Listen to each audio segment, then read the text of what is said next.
Hello friends, welcome back to my channel Gyan Sankalp. तो friends, आज हम मॉक टेस्ट करने वाले हैं। टोटल 100 क्वेश्चन करेंगे आज के क्लास में हम। ये मोस्ट इम्पॉर्टेंट और मोस्ट एक्सपेक्टेड क्वेश्चन है। आगामी आप कोई भी एग्जाम दे रहे हो, किसी भी स्टेट का, टीजीटी, पीजीटी, असिस्टेंट प्रोफेसर का दे रहे हो, उसमें काफ़ी आपको हेल्प करने वाला है ये क्लास। अगर अभी तक आप मेरे चैनल से नहीं जुड़े तो प्लीज़ चैनल, अगर पहली बार भी आए हैं तो प्लीज़ चैनल को जरूर सब्सक्राइब कर लें। और जब सब्सक्राइब करें तो बेल आइकन को प्रेस करें, ताकि जब भी मैं वीडियो डालूंगी तो आपको नोटिफिकेशन मिल जाएगा। स्टार्ट करते हैं आज का क्लास। देखो, पहला है क्वेश्चन आज की क्लास का। प्रभुसत्ता के विचार को राजनीतिक सिद्धांत में से निकाल देना चाहिए, ये कथन किसका है? ऑप्शन है आपका बार्कर, क्रेब, लास्की और ग्रीन। मैं सीधे आंसर ही बताते जाती हूँ, क्योंकि अगर मैं 4 ऑप्शन भी बताऊंगी तो काफ़ी लंबी वीडियो हो जाएगी, क्योंकि आज हमें 100 क्वेश्चन करना है। ठीक है, तो इसका राइट आंसर हो जाएगा क्रेब, हो जाएगा ऑप्शन नंबर बी। ठीक है, नेक्स्ट क्वेश्चन पे चलते हैं। यह राय किसकी है कि प्रभुसत्ताधारी पर कोई रुकावट नहीं है? क्या है? यह राय किसकी है कि प्रभुसत्ताधारी पर कोई रुकावट नहीं है? ऑप्शन देखते हैं। बोंदा, चलिए मैं आंसर ही सीधे बताती हूँ, नहीं तो देखो इसमें जो प्रभुसत्ता पर कोई रुकावट नहीं है, इसका राइट आंसर क्या हो जाएगा? ऑस्टिन हो जाएंगे, ऑप्शन सी। अगला है, बोंदा के अनुसार प्रभुसत्ताधारी छीनी नहीं जा सकती। तो इसमें है क्या नहीं छीनी जा सकती है? तो संपत्ति नहीं छीनी जा सकती है। अगला क्वेश्चन नंबर 4, लोकप्रिय प्रभुसत्ता की अवधारणा किसने निर्मित की है? तो लोकप्रिय संप्रभुता की अवधारणा रूसो ने निर्मित की है, तो option A is the right answer. अगला है, लेक्चर्स ज्यूरिप्रूडेंस का लेखक कौन है? तो इसके लेखक है ऑस्टिन। ठीक है, जो संप्रभुता के एकलवादी अवधारणा दी है। ठीक है, चलिए आगे चलते हैं।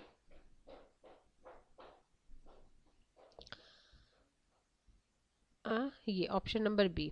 अगला है, निम्नलिखित में से बहुलवादी विचारक कौन नहीं था? कौन नहीं था निम्नलिखित में से बहुलवादी? ऑप्शन देखते हैं। ऑप्शन ए है लास्की, ऑप्शन बी है डुग्बी, ऑप्शन सी है बार्कर, ऑप्शन सी है ग्रोसियस। तो कौन बहुलवादी नहीं है, ये पूछा जा रहा है। तो इसका जो राइट आंसर हो जाएगा,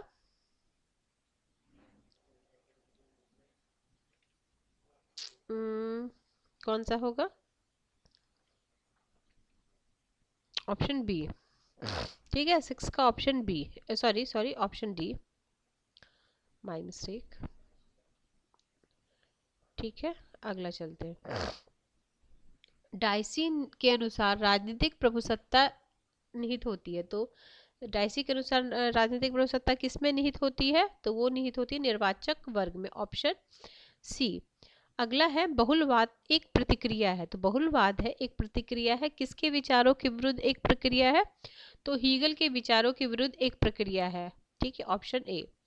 समुदायों के वास्तविक व्यक्तित्व के सिद्धांत का समर्थन कौन करता है? तो समुदायों के वास्तविक व्यक्तित्व के सिद्धांत का समर्थन कौन करता है? इसमें राइट आंसर हो जाएगा जे एन फिगिस, ऑप्शन ए।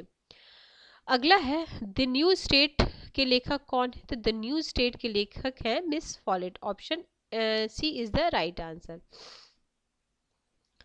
आगे है, यह कथन किसका था कि प्राकृतिक अवस्था में मनुष्य एक स्मरणीय आनंद एवं आदिम सादगी का जीवन व्यतीत करता था?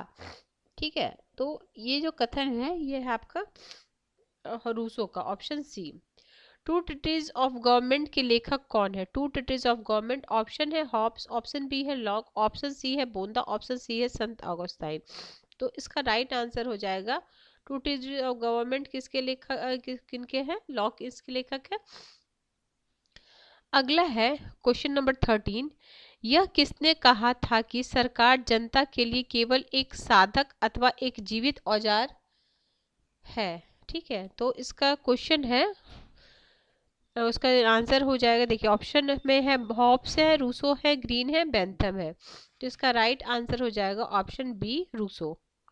क्वेश्चन नंबर 14, रक्त संबंध समाज को जन्म देता है और समाज आगे चलकर राज्य को जन्म देता है, यह कथन किसका है? तो ये मैकाइवर का कथन है। अगला है, वह प्रथम विचारक कौन था जिसने वास्तविक प्रजातंत्र को राजनीति की दुनिया में जीवित सिद्धांत बनाया। ठीक है, तो ये थे रूसो, ऑप्शन डी। अगला है, लॉक का प्राकृतिक कानून आधारित है। तो लॉक का जो प्राकृतिक कानून है वो आधारित है आपको विवेक पे। ठीक है, उन्होंने तीन प्रकार के अधिकार की बात की है, जीवन का अधिकार, स्वतंत्रता और संपत्ति। और जो कानून होती है, प्राकृतिक कानून जो आधारित होती है वो विवेक पे आधारित होती है। अगला है, दो समझौते के विचार का प्रतिपादक किसने किया? तो लॉक ने किया। टू ट्रीटीज ऑफ गवर्नमेंट इनकी फेमस बुक है। अगला है क्वेश्चन नंबर 18, राज्य की उत्पत्ति के बारे में किस सिद्धांत को गैर ऐतिहासिक कहा गया है? तो किस सिद्धांत को? तो सामाजिक समझौते के सिद्धांत को गैर ऐतिहासिक कहा गया, ऑप्शन ए। अगला है, वह सामाजिक समझौते का विचारक कौन था जो कि 18वीं शताब्दी में जीवित था? ठीक है, तो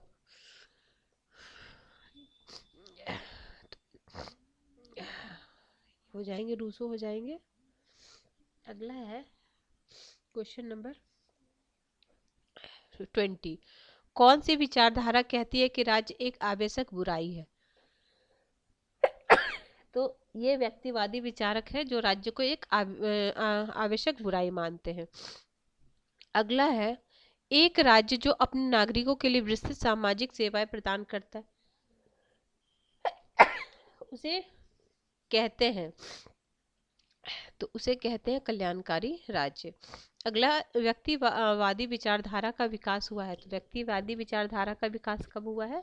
17वीं शताब्दी से। अगला है, यह किसका मत था कि स्वतंत्रता एवं समानता एक दूसरे के विपरीत है? ठीक है, स्वतंत्रता और समानता क्या है? एक दूसरे के। Lord Acton. यह किसने कहा था कि अधिकार बाहरी शर्त है जो कि मनुष्य के आंतरिक विकास के लिए आवश्यक है? ये ग्रीन का है। अगला है 24 हो गया, 25 कौन सा सिद्धांत कहता है कि अधिकार राज्य की रचना है? कौन सा सिद्धांत कहता है जो अधिकार राज्य की रचना है? तो अधिकारियों का कानूनी सिद्धांत, ऑप्शन ए। अगला है, जिस कानून को हम अपने लिए बनाते हैं उसका पालन ही स्वतंत्रता है, यह किसने कहा था? तो ये कहे थे आपके रूसो ने, ऑप्शन डी।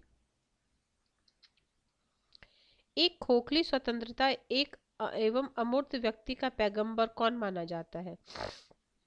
तो ये मिल को माना जाता है, ऑप्शन नंबर डी, 27 का डी।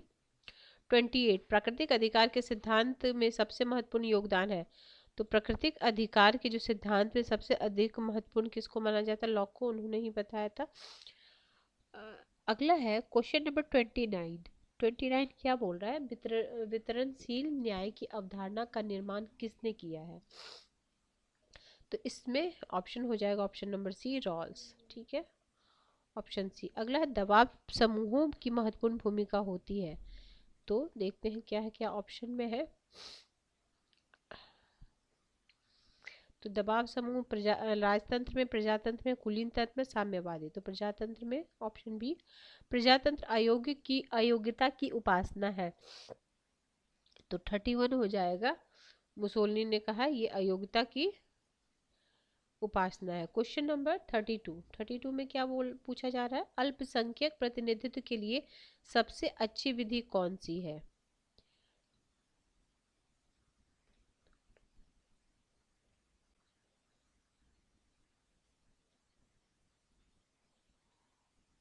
देखो क्या है, क्या मैं एक मिनट रुकना। हाँ, ऑप्शन में क्या सूची पद्धति है, बी है कानून अनुपातिक प्रतिनिधित्व, सी है पृथक सांप्रदायिक निर्वाचन प्रणाली, और डी है बहुल मत प्रणाली। तो ये हो जाएगा अनुपातिक प्रतिनिधित्व, ऑप्शन बी। नौकरशाही एक क्रमबद्ध सिद्धांत किसने विकसित किया? तो ये मैक्स वेबर ने विकसित किया था। अगला है 34, यह कथन किसका था कि शक्ति एवं बौद्धिक योग्यता के साथ शासन संचालन की दृष्टि से इतिहास में यदि सरकार ने महत्व प्राप्त किया है तो वे कुलीन तंत्रीय सरकार ही है? तो इसका राइट आंसर है मॉस्को, ऑप्शन ए। उपरोक्त में से सुदृढ़ लोकमत के निर्माण के लिए सबसे उपयुक्त कौन सी स्थिति है? तो जो सबसे उपयुक्त जो स्थिति है वो है आपका सुसंगठित राजनीतिक दल। अगला है द्वंद्वात्मकता के विचार को कार्ल मार्क्स ने लागू किया था। तो द्वंद्वात्मकता के विचार को कार्ल मार्क्स ने लागू किया था पदार्थों के क्षेत्र में, ऑप्शन बी। क्वेश्चन नंबर 37, दार्शनिकों ने विश्व की व्याख्या विभिन्न तरीकों से की है परंतु मूल बात उसमें परिवर्तन की है, यह किसने कहा? ठीक है, 37 का हो जाएगा मार्क्स ने। क्वेश्चन नंबर 38, फांसीवाद का सूचक शब्द क्या है? फांसीवाद का जो सूचक शब्द है वो है जैव शक्तिवाद, ऑप्शन डी। ऑक्सफोर्ड में नैतिक दर्शन का प्रोफेसर कौन थे? ऑक्सफोर्ड में नैतिक दर्शन के जो प्रोफेसर थे वे थे ग्रीन, ऑप्शन सी। उपलिखित में से काल्पनिक समाजवादी विचारक कौन था? तो कौन थे विचारक?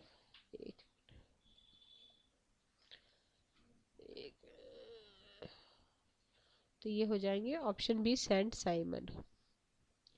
मार्क्स ने द्वंद्वात्मक का विचार ग्रहण किया था। मार्क्स ने जो द्वंद्वात्मक का विचार ग्रहण किया था वो हीगल से ग्रहण किया था।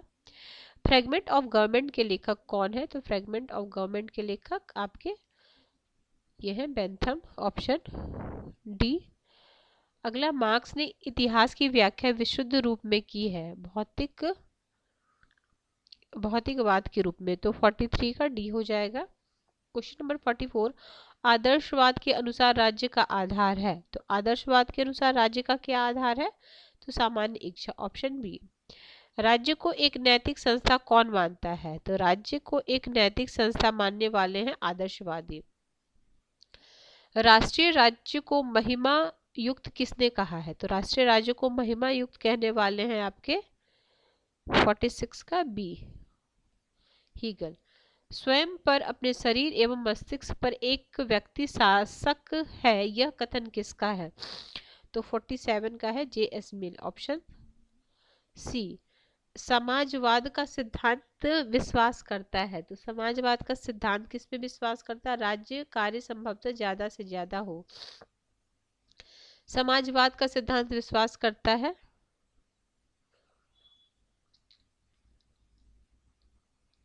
अब देखो यही क्वेश्चन है, अलग तरीके से पूछा गया है। तो ये हो जाएगा फेबियन वाद पे। अगला है, निम्नलिखित में से फेबियन विचारक कौन था? तो ब्रिटिश बेब थे, option B. Question number 51, principle of morals एवं लेजिस्लेशन के लेखक कौन है?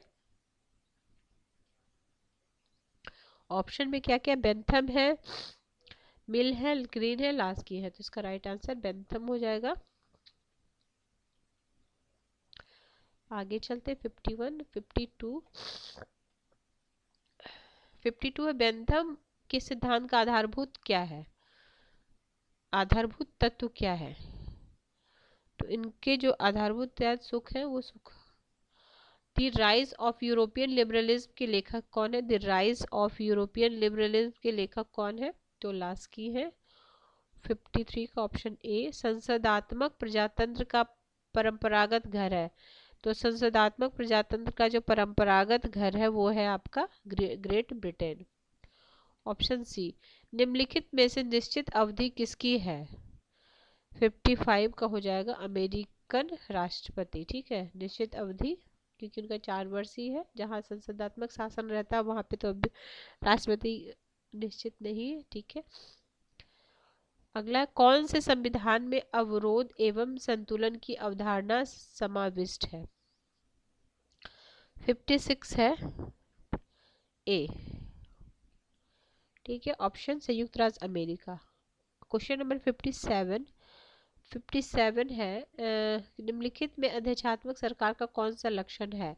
तो राष्ट्रपति वास्तविक और नामधारी कार्यपालिका दोनों होता है, ऑप्शन डी। 57 का है ऑप्शन डी। 58 है, कौन से संवैधानिक संशोधन के ने पंचायत राज को संवैधानिक मान्यता प्रदान की? ठीक है, नहीं रुको, कौन से संवैधानिक मान्यता प्रदान की? तो 58 का है 73वां। ठीक है, ये संविधान, ये पंचायत से रिलेटेड था और ये है नगर पालिका से। अगला अशोक मेहता समिति रिपोर्ट का संबंध है, तो ये पंचायत राज से है। Option B is the right answer. 59 का 60। महात्मा गांधी के राजनीतिक गुरु कौन है? बहुत ही इजी क्वेश्चन है। कौन है इनके राजनीतिक गुरु? गोपाल कृष्ण गोखले। ट्रस्टीशिप के विचार का निर्माण किसने किया था? तो ट्रस्टीशिप के सिद्धांत का निर्माण किए थे महात्मा गांधी। प्रांतीय स्वायत्ता कब लागू की गई? प्रांतीय स्वायत्ता कब लागू हुई? तो ये लागू हुई थी 1935 में। जब भारत को आज़ादी प्राप्त हुई थी तो ग्रेट ब्रिटेन में कौन सी राजनीतिक दल थी? तो उस समय लेबर पार्टी था। तो ऑप्शन ए 63 का है, ऑप्शन ए। चलते हैं 64 क्वेश्चन पे। आजाद भारत का प्रथम प्रधानमंत्री कौन थे? आजाद भारत के प्रथम प्रधानमंत्री कौन थे? तो ऑप्शन डी जवाहरलाल नेहरू। भारतीय राष्ट्रीय कांग्रेस का अध्यक्ष कौन था जब इसने पूर्ण स्वाधीनता के लक्ष्य की घोषणा की? तो उस समय भारतीय राष्ट्रीय कांग्रेस के जो अध्यक्ष थे हुए थे आपके जवाहरलाल नेहरू। उन्होंने लाहौर में जब हुआ था राबी 1929 में हुआ था, रावी नदी के तट पे, तभी उन्होंने संपूर्ण स्वाधीनता की लक्ष्य की घोषणा की थी। Option C. अगला, भारत में पृथक सांप्रदायिक निर्वाचन प्रणाली कब शुरू हुआ? तो पहली बार जब हुआ था वो हुआ था 1909 में। 66 का हो जाएगा ऑप्शन बी। 67 कौन सा मान्यता वो यह कौन मानता है कि अंग्रेजों का भारत के साथ संपर्क ईश्वरीय विधान था? तो ये हो जाएगा गोखले। देखो ये ऐसे भी उदारवादी ही बोलेंगे, उग्रवादी तो नहीं बोलेंगे। अगला, आज़ाद हिंद फौज की स्थापना किसने की? तो आज़ाद हिंद फौज की स्थापना सुभाष चंद्र बोस ने किया। जब भारत को आज़ादी प्राप्त हुई तब ब्रिटिश गवर्नर जनरल कौन था? तो जब भारत को आज़ाद हुआ तो ऑप्शन लॉर्ड माउंटबेटन थे। भारत के स्वाधीनता संग्राम में ड्रेन सिद्धांत, तो ये दादा भाई नौरोजी ने दिया था। Option B. प्रत्येक लाठी का प्रहार जो मुझ पर किया गया वह ब्रिटिश साम्राज्य की शव पेटिका में एक कील होगी, यह कथन किसका है? तो ये फेमस कथन है आपका लाला लाजपत राय का। ये यूपी टीजीटी या पीजीटी किसी में तो आया है 2021 में, मुझे एग्जैक्ट याद नहीं है बट आया है ये क्वेश्चन। संविधान का अध्यक्ष कौन था? ठीक है, तो संविधान का देखो अध्यक्ष पूछा जाएगा तो डॉक्टर राजेंद्र, अस्थायी पूछा जाता तो सच्चिदानंद सिन्हा रहते ऑप्शन में। अगला, शक्ति के वितरण की सूचियों कौन सी सूचियों में समाविष्ट है? अच्छा, शक्ति के वितरण अच्छा किस सूची में है? तो ऑप्शन है 7वीं, 9वीं, 5वीं और 10वीं, तो 7वीं अनुसूची में है। अगला है क्वेश्चन, अंतरराज्यीय संबंध किस आर्टिकल में दिया गया है? तो 263 में अंतरराष्ट्रीय राज्य की जो आर्टिकल है वो 263 में। 64 का है ए। 75 हो जाएगा, देखते हैं 75। कि वित्त आयोग के गठन करने की शक्ति किसके पास है? तो वित्त आयोग के गठन करने की जो शक्ति है राष्ट्रपति के पास है। राज्य लोक सेवा आयोग के अध्यक्ष की नियुक्ति की शक्ति किसके पास है? राज्य लोक सेवा आयोग के अध्यक्ष की नियुक्ति, तो ये है आपका राज्यपाल। Option D. अखिल भारतीय सेवाओं को स्थापित करने की शक्ति किसके पास है? तो ये 77 का हो जाएगा, सी संसद के पास है। 78 है, भारतीय संविधान निर्माताओं में न्यायिक पुनर्विलोकन का विचार लिया गया है। तो न्यायिक पुनर्विलोकन का जो विचार लिया गया वो यूएसए से लिया गया, संयुक्त राज्य अमेरिका से लिया गया। भारतीय संविधान का कौन सा अनुच्छेद समान नागरिक संहिता से संबंध रखता है? तो सामान्य नागरिक संहिता से संबंध रखता है, आर्टिकल 44। निम्नलिखित में कौन सा राज्य के नीति निर्देश तत्वों का भाग नहीं है? ठीक है, तो भाग नहीं है, ऑप्शन देख लो, जन संपत्ति की रक्षा करना, अंतर्राष्ट्रीय शांति को प्रोत्साहन देना, न्यायपालिका कार्यपालिका का पृथक्करण, वन्य जीव की सुरक्षा। तो इसका जो राइट आंसर हो जाएगा ये वाला, ये मौलिक कर्तव्य में है। एक नवीन राज्य का निर्माण अथवा वर्तमान राज्य की सीमाओं में परिवर्तन करने की शक्ति किसके पास है? तो ये भी संसद के पास है, ऑप्शन सी। लोकसभा भंग करने की शक्ति किसके पास है? तो लोकसभा भंग करने की शक्ति हमारे राष्ट्रपति के पास है। राज्यसभा में राष्ट्रपति कितने सदस्यों को मनोनीत करते हैं? तो 12 सदस्यों को मनोनीत करते हैं। द्वितीय वर्ष प्राप्त होने पर राज्य में कितने सदस्य, राज्यसभा में कितने सदस्य हट जाते हैं? तो 1/3 ऑप्शन 84 का हो जाएगा बी। 85 है राज्यसभा अध्यक्ष, तो राज्यसभा अध्यक्ष क्या है, ऑप्शन आपका 86 85 का ऑप्शन है निर्वाचित होता है, मनोनीत होता है, एक पैनल से चुना जाता है या पदेन होता है, तो पदेन होता है, option D is the right answer. अगला है 86, भारतीय संविधान का कौन सा अनुच्छेद अस्पृश्यता की समाप्ति से संबंध रखता है, तो आर्टिकल 17। 87, निम्नलिखित में कौन सा कानून अधिकार है, ऑप्शन देखते, धर्म की स्वतंत्रता, घूमने फिरने की, अभिव्यक्ति की स्वतंत्रता, संपत्ति हासिल करने की स्वतंत्रता। अच्छा, कौन सा कानूनी अधिकार, बाकी ये सब तो हमारा क्या फंडामेंटल राइट्स है, ये तीनों ये हमारा कानूनी, पहले ये भी हमारा फंडामेंटल राइट्स में था, बट 44वें संवैधानिक संशोधन द्वारा इसको कानूनी अधिकार के अंतर्गत रखा गया। यदि 2 अथवा ज्यादा राज्य सहमत हो तो संयुक्त लोक सेवा आयोग के गठन की व्यवस्था की गई है, ठीक की गई है, बिल्कुल की गई है, तो ये संसद करेगा। अगला है, भारत के संविधान में कौन से संशोधन द्वारा धर्मनिरपेक्ष शब्द जोड़ा गया था, तो 42वें संवैधानिक संशोधन द्वारा। निम्नलिखित में कौन संस्था संविधानेतर है, मतलब संविधान के अंतर्गत नहीं है, तो योजना आयोग हो जाएगा, बाकी ये तीनों संवैधानिक वो है संस्था है। भारतीय संविधान में कौन से अध्याय को समान और न्याय एवं मुक्त कानून सहायता का प्रावधान है, तो यह नीति निर्देशक तत्व, ऑप्शन सी। 92 है, भारत संविधान कौन सा अनुच्छेद केंद्रीयवादी सरकार की ओर ले जाता है, तो ये कौन सा ले जाएगा जिसमें वो है राष्ट्रपति शासन, ऑप्शन ए। भारतीय राष्ट्रपति को पदच्युत करने की विधि क्या है, तो महाभियोग है, आर्टिकल 61। प्रत्यक्ष प्रजातंत्र का घर किसको बोलते हैं, स्विट्जरलैंड को बोलते हैं। 95, विधि का शासन की अवधारणा की उत्पत्ति कहाँ हुई थी, विधि के शासन की अवधारणा की उत्पत्ति ग्रेट ब्रिटेन में हुई है। अगला है, निम्नलिखित में कौन भारतीय संघ का तत्व नहीं है, शक्ति का बंटवारा, ठीक है, न्यायपालिका की स्वतंत्रता, लिखित संविधान, राष्ट्रपति, एक वास्तविक कार्यपालिका, तो हमारे यहाँ वास्तविक तो नहीं है, ऑप्शन डी। 97, निम्नलिखित में कौन से संघ में राज्य को पृथक होने का अधिकार है, तो ये जो है आपका सोवियत संघ में, ऑप्शन डी। द्वैध नागरिक की अवधारणा अस्तित्व रखती है, तो ऑप्शन देखिए, ग्रेट ब्रिटेन है, फ्रांस है, भारत है, संयुक्त राज्य अमेरिका, तो संयुक्त राज्य अमेरिका में दोहरी नागरिकता है। कौन से संघ के संविधान के सदन उस सदन को समान प्रतिनिधित्व प्राप्त है, तो सीनेट में हर स्टेट से समान 2-2 है, बाकी जगह मतलब क्या बोलते हैं जनसंख्या के हिसाब से वहाँ पे सेम है, हर राज्य से 2-2।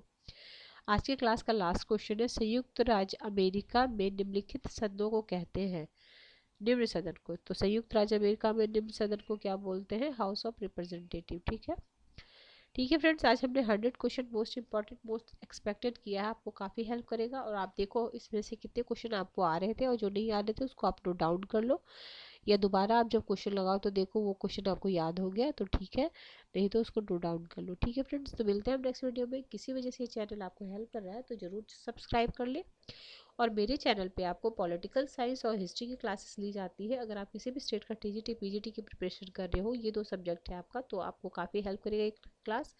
मैंने काफ़ी सारे फैक्चुअल क्लास भी लेके आई हूँ, अभी यूथ पब्लिकेशन के एग्जाम पॉइंटर से मैंने हिस्ट्री का भी रिविजन करा रही हूँ और प्रैक्टिस सेट भी करा रही हूँ घटना चक्र से, तो आप उसे भी फॉलो कर सकते हो। अगर आपका सब्जेक्ट पॉलिटिकल साइंस है, अगर आपके फ्रेंड्स या फैमिली में किसी का हिस्ट्री है तो वो भी आप रिकमेंड कर सकते हो ये चैनल, ठीक है फ्रेंड्स। मिलते हैं हम नेक्स्ट वीडियो में, till then bye bye, keep watching and keep sharing.